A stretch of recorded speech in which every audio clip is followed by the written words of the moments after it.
Champions trophy में रोहित शर्मा और विराट कोहली खराब परफॉर्मेंस के बावजूद टीम का हिस्सा होंगे या नहीं, आइए जानते हैं। आपको ये जानकर हैरानी होगी कि आईसीसी चैंपियंस ट्रॉफी के लिए खराब परफॉर्मेंस के बावजूद कप्तान रोहित शर्मा टीम में बरकरार रहेंगे। इसी तरह विराट कोहली भी एक्शन में दिखाई देंगे, जबकि जसप्रीत बुमराह नायब कप्तान होंगे।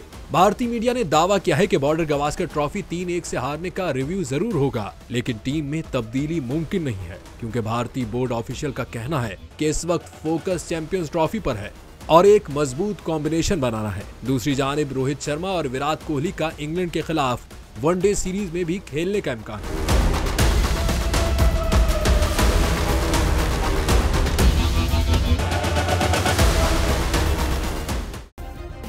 सब्सक्राइब करें और बेल दबाएं ताकि कोई खबर रह न जाए।